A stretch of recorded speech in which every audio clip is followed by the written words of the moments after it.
organisasi. Kalau organisasi terpengaruh, otomatis fungsi SDM pun akan terpengaruh. Sebenarnya bukan hanya SDM, fungsi finance akan terpengaruh, fungsi marketing akan terpengaruh, kemudian fungsi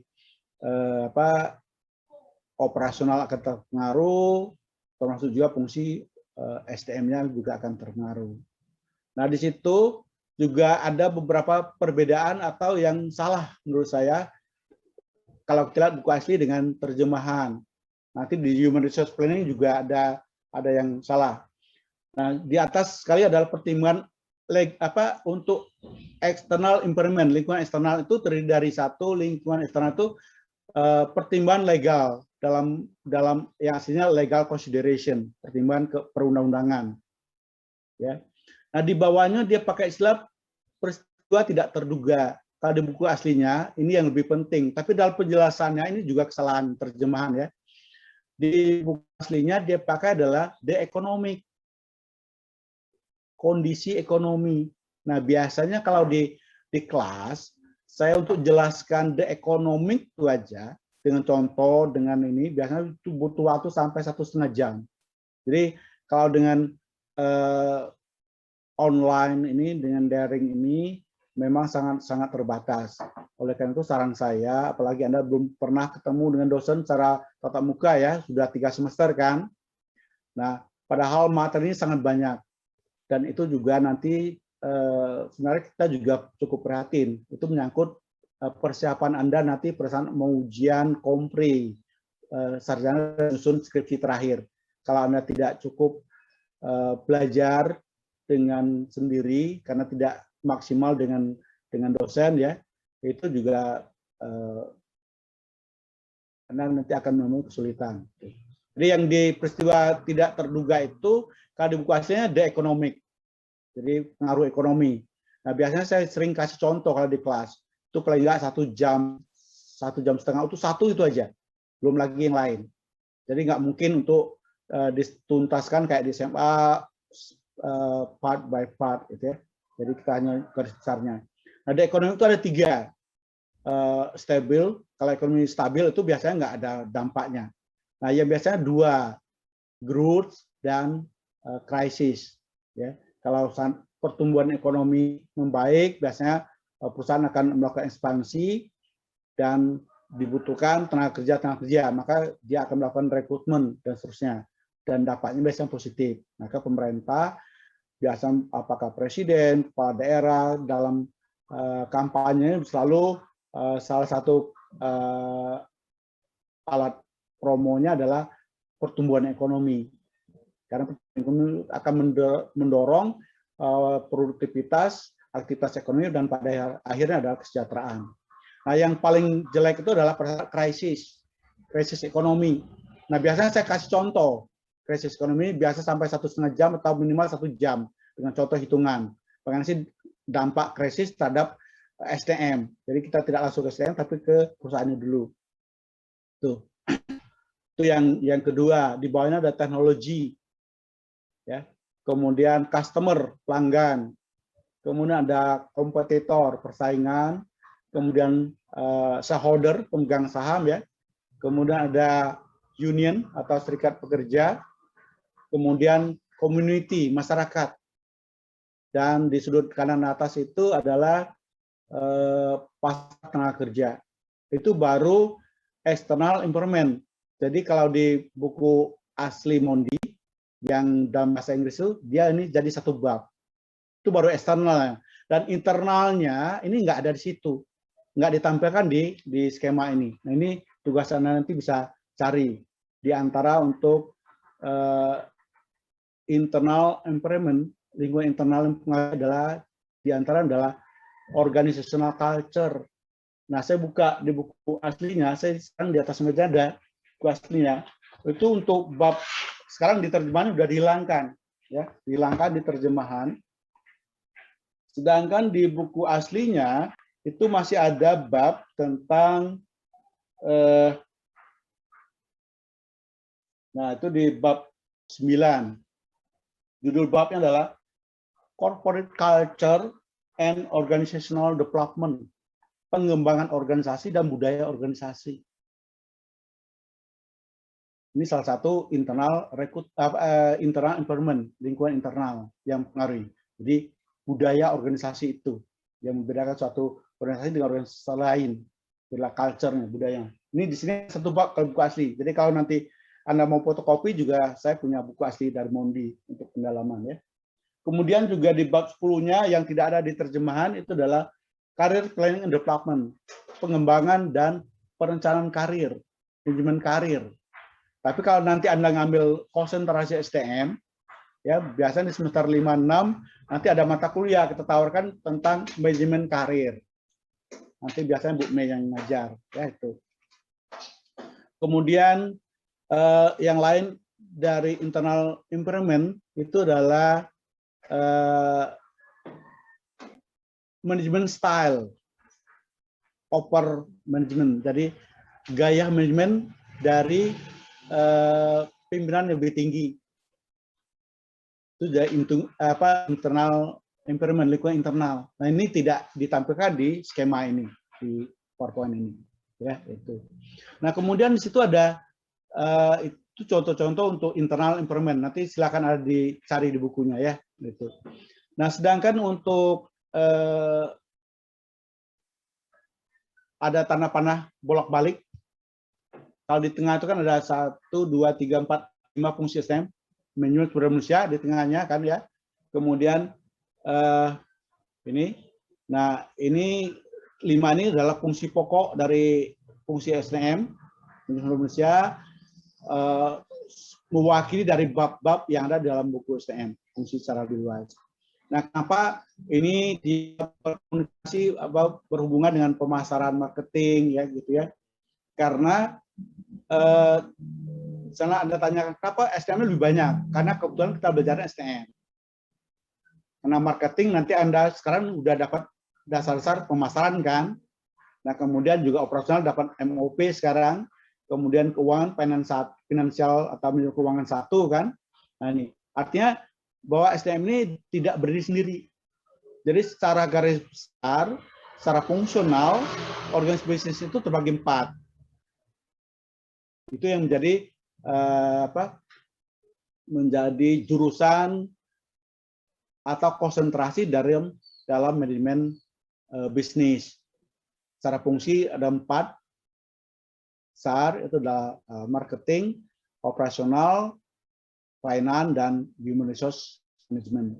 Dan itu pun bukan hanya UNIF, bukan hanya Indonesia, seluruh dunia. Ya, jadi nanti Anda tamat dari UNIF, mau lanjut S2, S3 di seluruh dunia, keempat konsentrasi itu. Tinggal lagi Anda minat kemana. Jadi kita mulai dari S1, sudah kita mulai juruskan dari mahasiswa semester 5, Anda boleh milih nanti mau ke finance, mau ke marketing, human resource management, atau ke MOP, manajemen operasional dan produksi. Ya, jadi dia bersendiri, dia berhubungan. Artinya STM ini fungsi-fungsi STM juga akan terpengaruh oleh fungsi-fungsi yang lain itu masuk komunikasi sini ya. Ini ada. Nah, sampai sini mungkin ada pertanyaan atau komentar, silakan. Ada? Kalau enggak saya lanjut ya. Lanjut, Pak. Oke. Atau kita sedikit berbalik. Jadi Anda ini mahasiswa ekonomi jurusan manajemen kita adalah manajemen bisnis. Jadi intinya Anda itu disiapkan dengan bekal pengetahuan untuk menjadi seorang entrepreneur, ya, jadi seorang entrepreneur atau menjadi profesional di organisasi bisnis. Jadi kalau Anda sekarang kuliah cita-cita ingin jadi PNS, itu sebenarnya salah, karena Anda dibekali untuk jadi entrepreneur, jadi seorang pengusaha atau profesional bekerja di perusahaan bisnis, karena semua kita mengarah ke situ. Nah, apa sih organisasi bisnis itu? Ada sebuah organisasi yang profit oriented, yang orientasi pada keuntungan, atau sering juga disebut dengan customer oriented, orientasi pada pelanggan.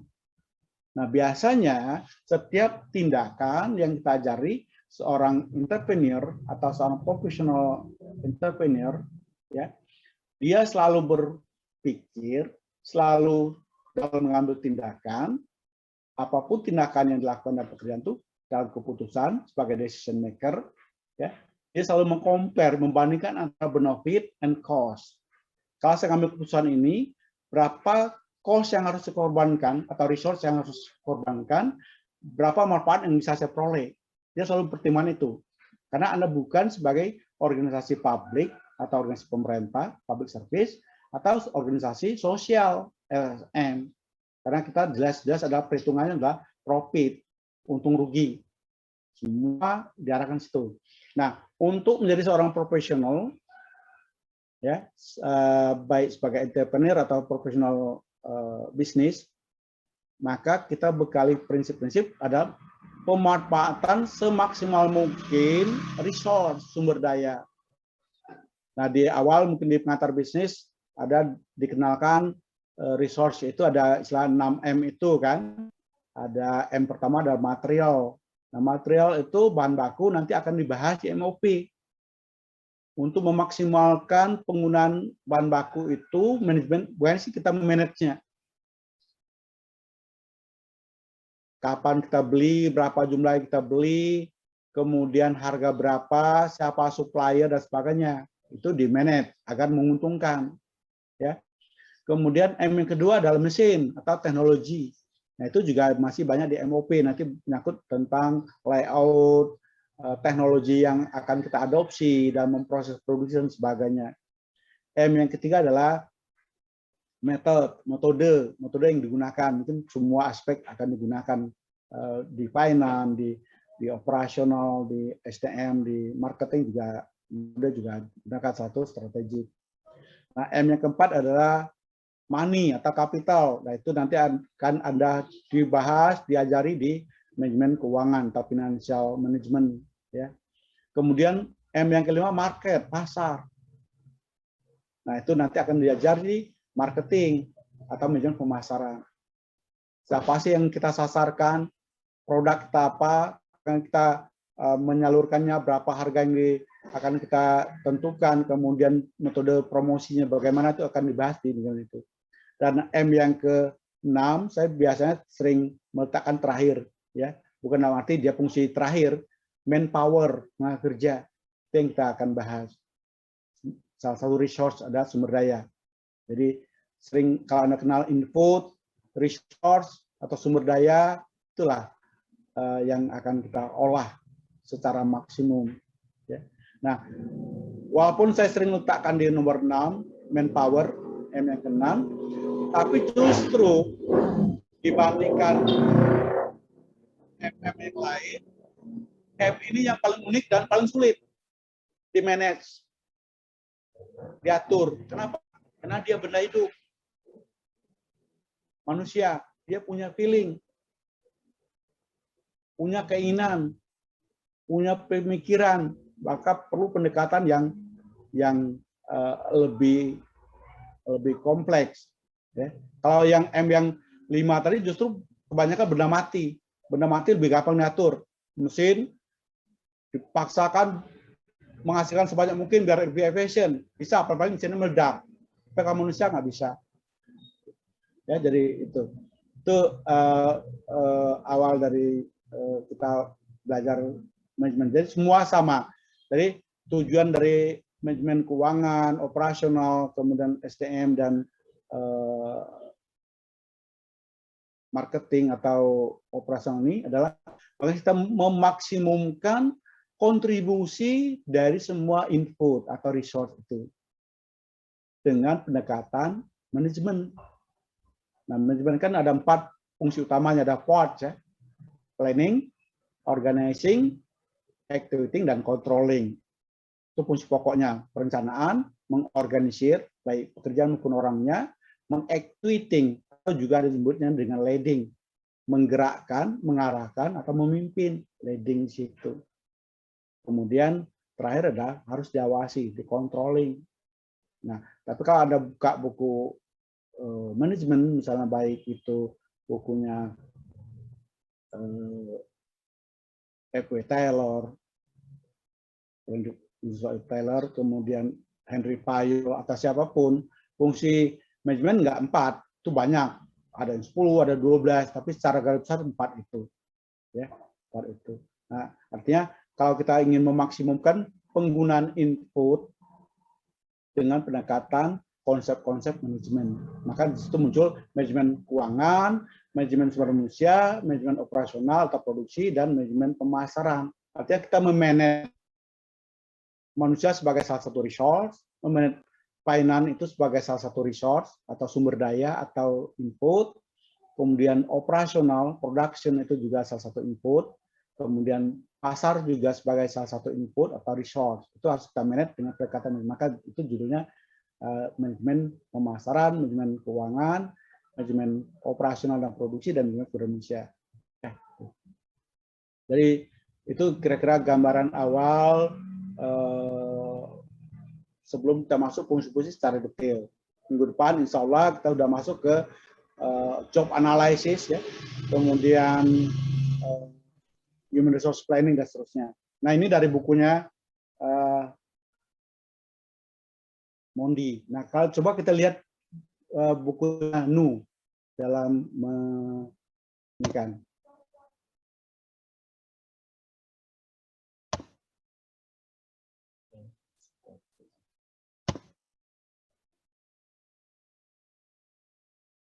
Saya tampilkan ini dari bukunya Nu, ya.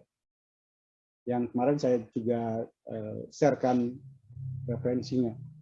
Judul aslinya adalah The Model of Management Strategic Process. Jadi sebuah proses dari manajemen strategik. Dari mana sih dia mulai? Kalau ini fungsi SDM itu kita mulai dari bagaimana sebuah fungsi SDM itu atau manajemen itu dipengaruhi oleh lingkungan, baik lingkungan eksternal maupun internal, dan juga dia harus tetap connect, tetap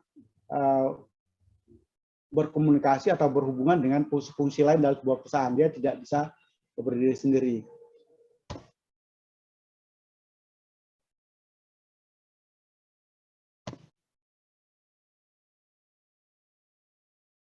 Lah, kok tidak mau nyala?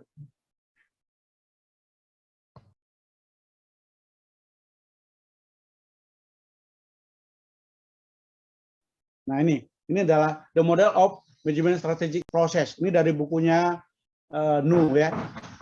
Nah, tadi artinya semua kebijakan, semua decision, Anda juga nanti diharapkan sebagai seorang entrepreneur atau profesional bisnis, ada sebagai seorang decision maker, sebagai pengambil keputusan. Anda bukan sebagai pekerja kelas bawah, tapi Anda pengambil keputusan. Nah, setiap mengambil keputusan itu harus pertimbangan eksternal lingkungan dan internal lingkungan. Nah, kalau di bukunya Nu, dia mulai dengan mission, ya, dan goal. Ini